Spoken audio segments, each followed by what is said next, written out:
Dans le 20h de TFM. juróom-ñetti waxtu ci guddi jot na nañu ànd taxaw ngir suñu kilifa yi woote sart yu aar gune yi jaarale ko ci code de l'enfant.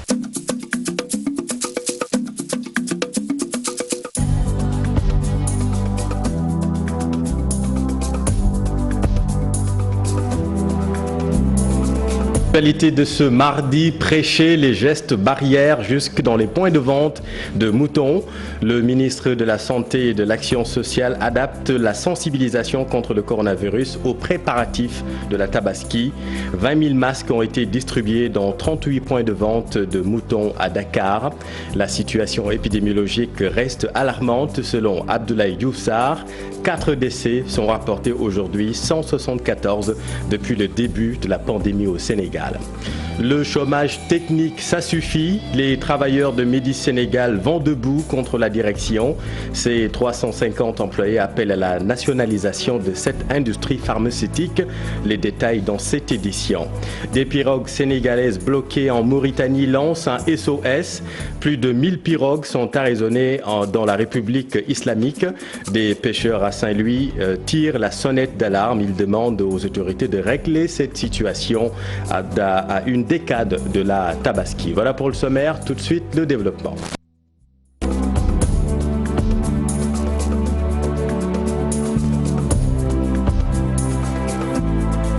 Mais d'abord, suite et pas fin de l'affaire Ndingler-Sedima. Au lendemain du dénouement provisoire de cette affaire, les cultivateurs se disent heureux de retrouver leur terre. Reportage Abdourahmane Diallo et Mamadou Gueye. Sommes à Ndingler, la plupart des paysans ont regagné leurs champs. Dans les maisons, il ne restait que les femmes, les enfants et les personnes âgées. Les paysans se réjouissent de la solution provisoire proposée par l'État dans cette affaire Ndingler-Sedima. On n'avait que nos champs et l'agriculture comme source de revenus. Si on n'avait pas réussi à retourner dans nos champs l'année prochaine à cette heure-ci, dans ce village, on allait souffrir de faim. Là, on remercie le chef de l'État. Certains ont repris les activités aujourd'hui, d'autres vont partir demain, ainsi de suite. Ces paysans ont décidé de ne plus communiquer dans cette affaire. Ils veulent se concentrer sur les travaux champêtres. On a décidé de se concentrer sur nos activités et arrêter la communication, car l'objectif principal c'était de tout faire pour essayer de retrouver nos terres. Là, il y a un pas de plus, donc on va se concentrer sur nos activités et arrêter la communication. Ces paysans de Ndingler espèrent que les discussions vont aboutir à une issue heureuse. Merci Abdourahmane. 20 000 masques destinés à 38 points de vente de moutons à Dakar. Le ministre de la Santé et de l'Action sociale adapte la sensibilisation contre le coronavirus au contexte de pré-Tabaski. Les acteurs communautaires et les vendeurs de moutons eux-mêmes se lancent dans la lutte contre la Covid-19. Ibou Diouf et Diafaraba. Une visite d'un site de vente, les deux voies de Liberté 5 et de Liberté 6. L'idée est de partager ces moments avec ces vendeurs de moutons. Aussi, insister sur l'importance du port de masque et des gestes barrières en cette période de pandémie. Nous sommes des vendeurs de moutons, nous sommes des opérateurs économiques et des éleveurs. Nous sommes tous là sur un point de vente pour au moins 15 jours et nous rencontrons des clients qui viennent et qui repartent. Donc c'est les gestes barrières qui peuvent aujourd'hui nous aider même nous à ne pas prendre cette maladie-là et la ramener chez nous. Comment encourager la responsabilité communautaire pour stopper la propagation du coronavirus? Le ministère de la Santé cible cette fois les vendeurs de moutons. Il faut reconnaître aujourd'hui que sur plus de 8000 cas que nous avons actuellement, les 6000 et quelques sont actuellement dans la région de Dakar.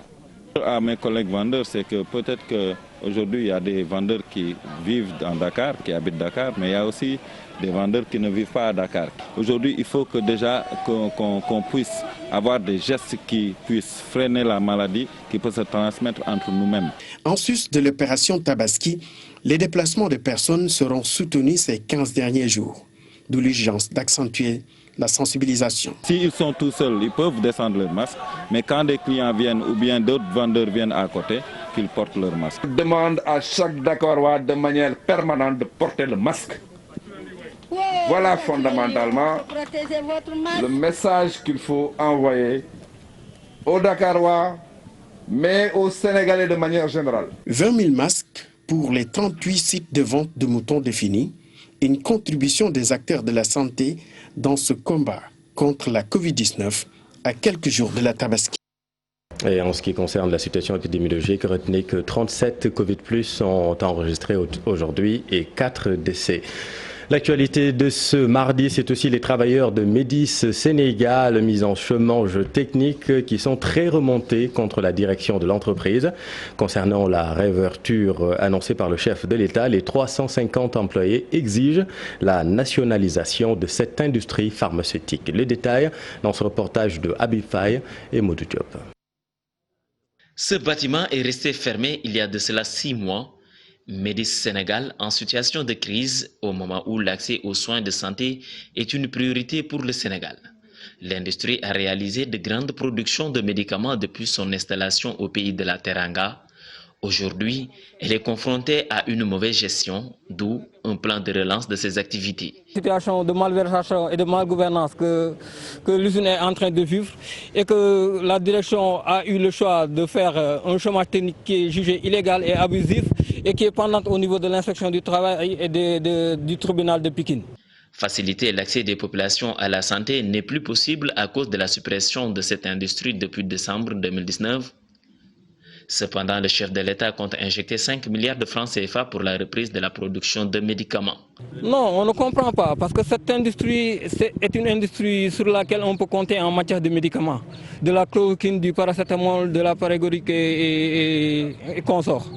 Mais à notre assentiment, on ne sait pas ce qui se passe. Parce que l'État devrait avoir la fermeté de leur tordre le bras pour ouvrir l'usine. Mais à nos assentiments durant les négociations, on ne se ressent pas de la volonté de la direction. Face au mutisme de la direction, le collège des délégués invite l'État du Sénégal à nationaliser l'ex-Sanofi. On ne fait qu'attendre le gouvernement pour éventuellement poursuivre d'autres négociations.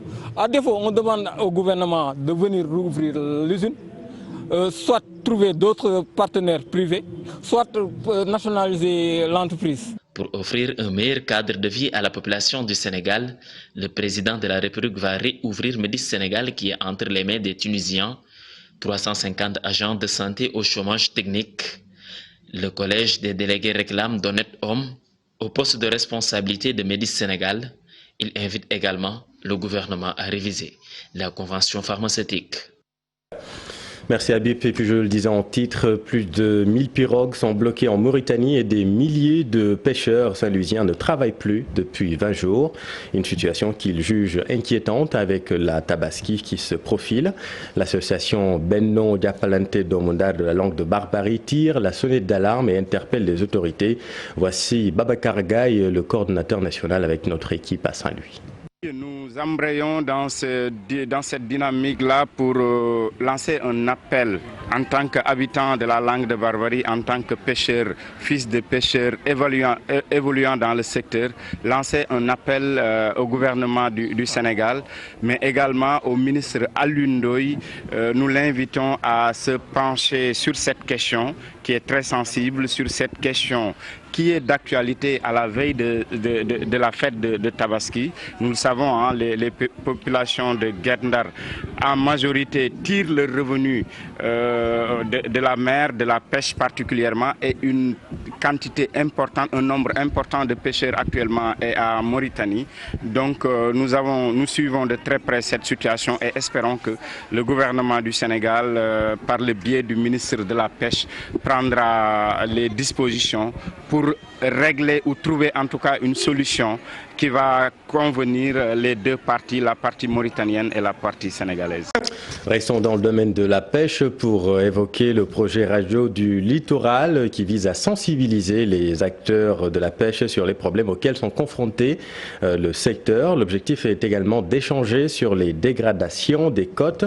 Cette radio s'engage à participer à l'effort communicationnel autour de la sauvegarde de la ressource. Voici sa coordonnatrice Mariem Meng avec Fatbinte Conté et Youssef Barro.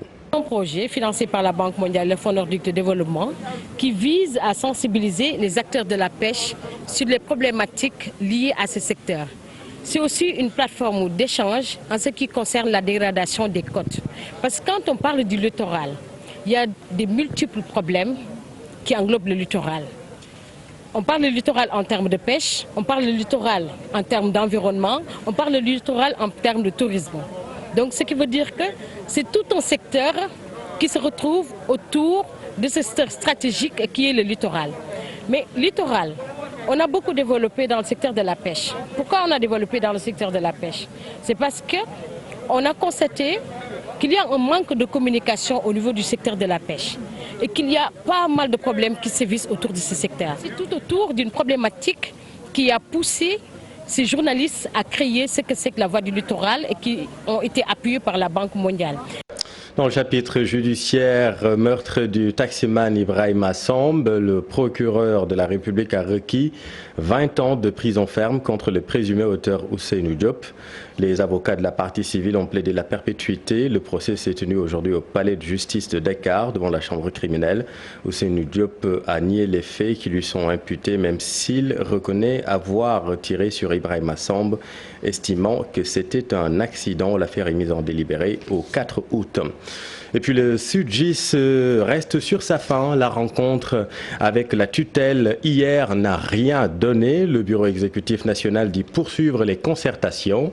Le syndicat maintient son plan d'action jusqu'à satisfaction des revendications, suivant les explications du secrétaire général du SYTJUST, Maître Aye Boun Malik Diop, avec Maïmouna Ndiaye et Diafar Abba.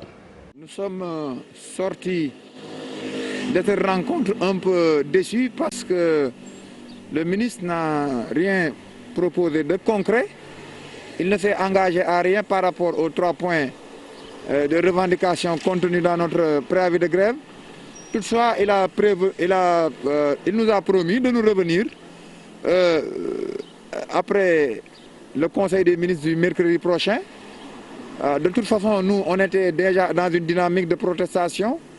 Et puisqu'on n'a rien obtenu, nous allons poursuivre le dialogue, la concertation avec la chancellerie s'il nous invite encore à une rencontre. Mais on n'est pas prêt de lâcher d'un iota parce qu'on avait débuté la grève pour quelque chose et jusqu'à présent, on n'a pas obtenu ce que nous voulons. Et puis autre affaire qui fait beaucoup de bruit, c'est la mise en vente des appartements Edenrock. Bibo Bourgi avertit les éventuels acquéreurs de ces appartements. L'homme d'affaires se réserve le droit de recouvrir à toutes les voies à l'égard de ceux qui, selon lui, se rendront complices de la dépossession illicite de ces biens. Explication, Chérif Dia. Ibrahima Khalil dit Bibo Bourgi met en garde les éventuels acquéreurs de ces 7 appartements de luxe des immeubles Edenrock au centre-ville. L'homme d'affaires les invite à se renseigner sur la teneur de cette sentence arbitraire auprès de la Direction générale des impôts et des domaines ou le cas échéant de l'agent judiciaire de l'État. S'ils le font, ajoute Bibo Bourgi à travers un communiqué signé son avocate, Maître Corinne Dreyfus, ils se rendront compte que l'État du Sénégal a procédé à une confiscation illicite de ces appartements expertisés en moyenne à plus de 980 millions de francs CFA l'unité. Selon le Conseil des amis de Karim Wade, les acquéreurs apprécieront des conséquences de cette confiscation sur le titre de propriété qu'ils envisagent d'acquérir. Poursuivant ces mises en garde, l'avocate estime que son client, Bibo Bourgi, se réserve le droit de recourir à toutes les voies de droit à l'égard de ceux qui se rendront complices de la dépossession illicite dont il a été victime. Elle rappelle dans son communiqué que le 24 octobre 2019, l'État du Sénégal a été condamné par le tribunal arbitral international pour avoir commis un déni de justice substantiel et procédural car ayant constaté le caractère illicite de l'arrêt de la Cour de répression de l'enrichissement illicite condamnant Karim Wade et Bibo Bourgi à 5 ans de prison ferme et une amende de 138 milliards de francs CFA. En tout état de cause, la DGID met en vente les 7 appartements d'Edenrock appartenant à Bibo Bourgi à partir de ce mardi à raison de 650 millions de francs CFA l'unité. Merci, Chérif. Ils assimilent la démarche des autorités à du sabotage. Selon la plateforme Arli Bok, Nyolank et Doina, le ministre de l'Intérieur a reçu les impactés de Gadaye le jour de leur marche annoncée dans le but d'affaiblir leur mobilisation. Par ailleurs, le collectif crie victoire suite à la signature de contrat des 189 ex-agents de la Sénélec. Pape Faragning, Amadouba. Aar Li Ñu Bokk, Ñoo Lank et Doyna se prononcent sur leur manifestation de la semaine dernière. Ces plateformes déplorent la réaction des autorités qui a porté un coup à leur mobilisation. C'est le jour même de la marche, le vendredi matin à 11h, que le ministre Aly Ngouille Ndiaye a reçu les victimes de Gadaye. On se demande si c'est un hasard du calendrier ou du sabotage. Il a également menacé les victimes qui voulaient aller à la marche. Nous, les plateformes Aar Li Ñu Bokk, Ñoo Lank et Doyna, déplorons énergiquement cette attitude de nos autorités.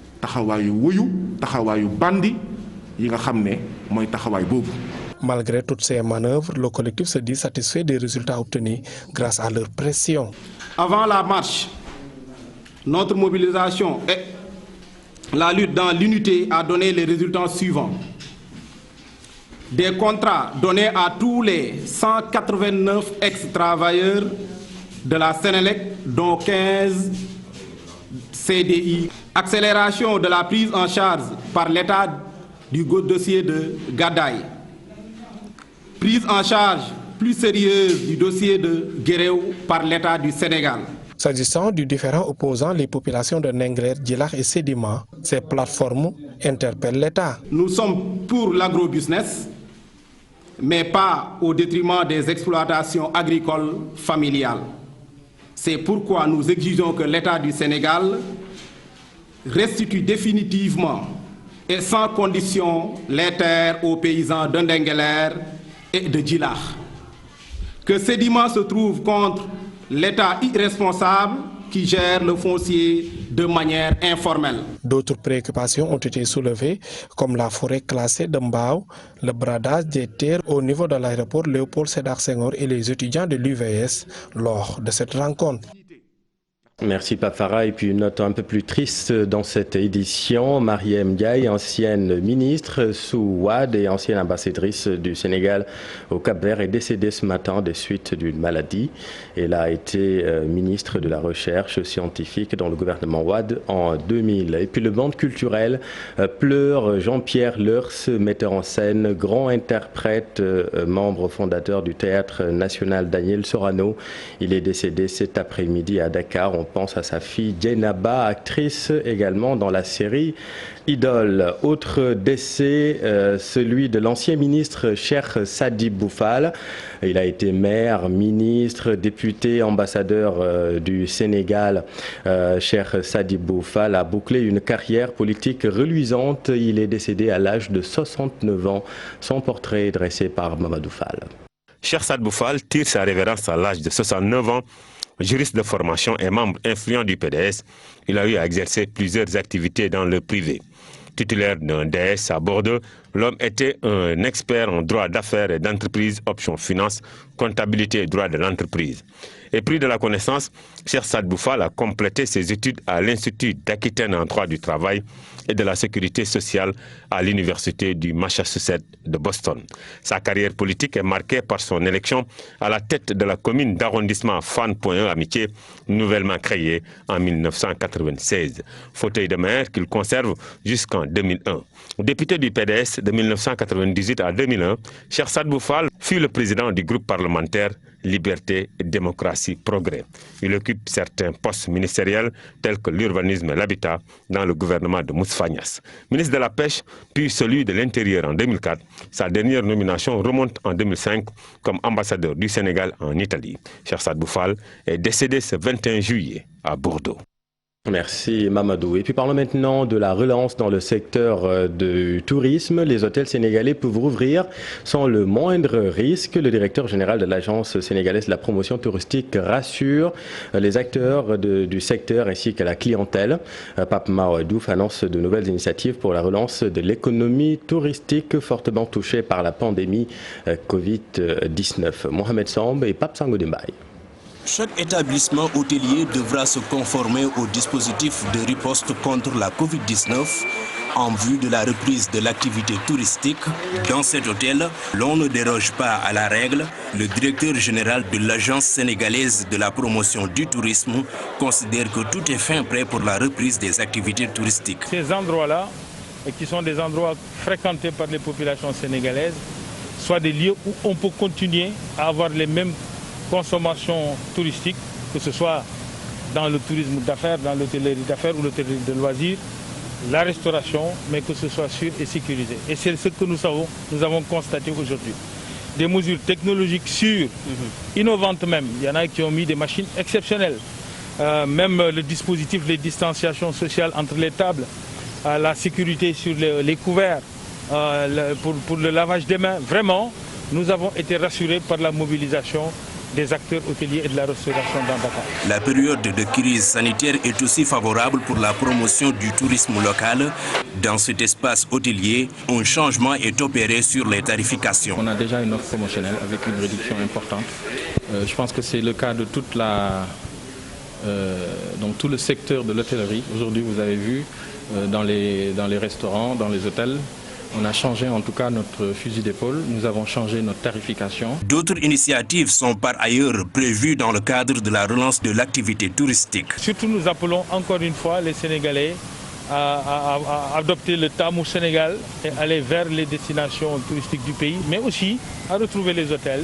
Nous sommes certains que nous allons y arriver parce que c'est ce que nous avons constaté in situ en rencontrant les acteurs en train de travailler pour que non seulement ils reprennent l'activité, mais avec des protocoles qui préservent la santé publique. Après 3 mois de riposte, l'hôtellerie s'apprête à remettre la machine en marche.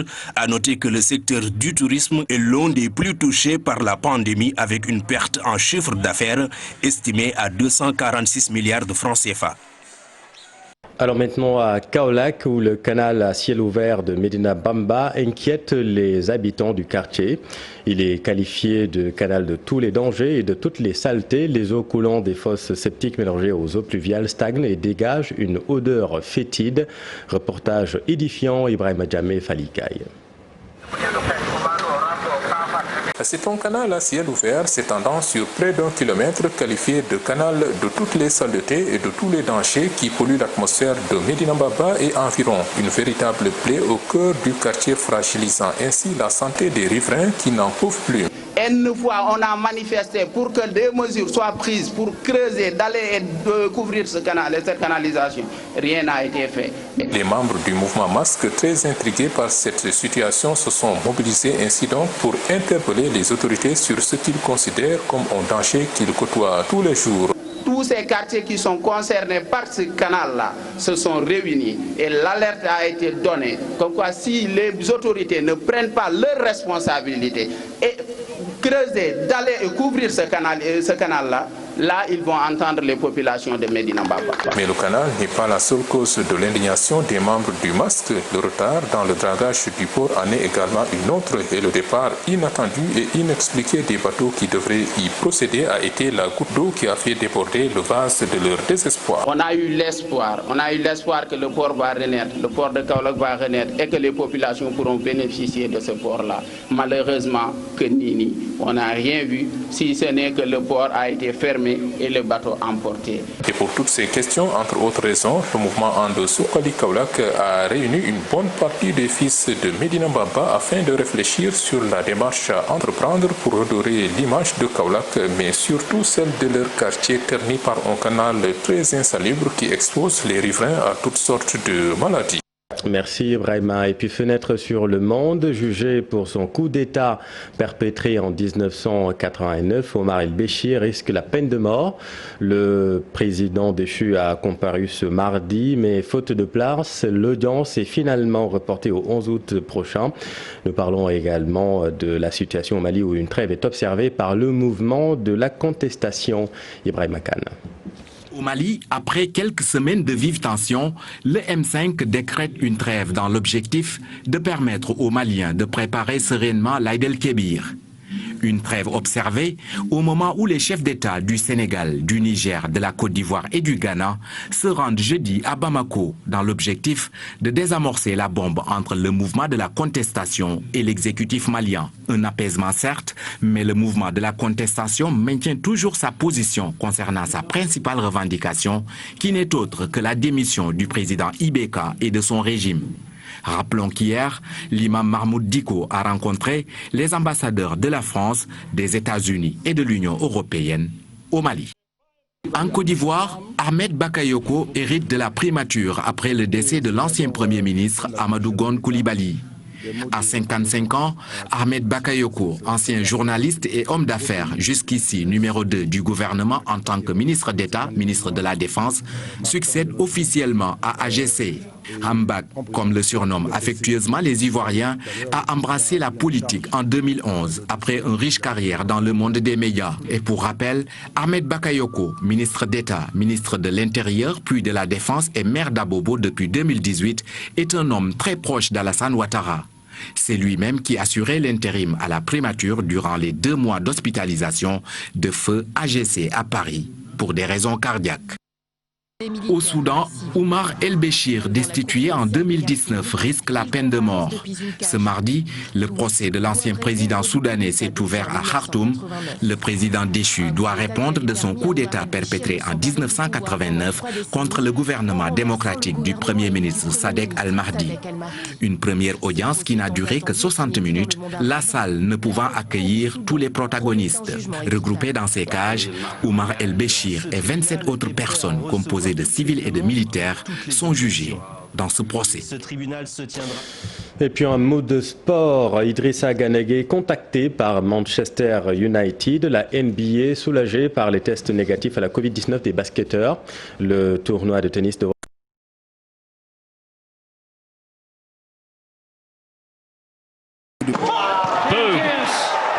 Merci cher, c'est la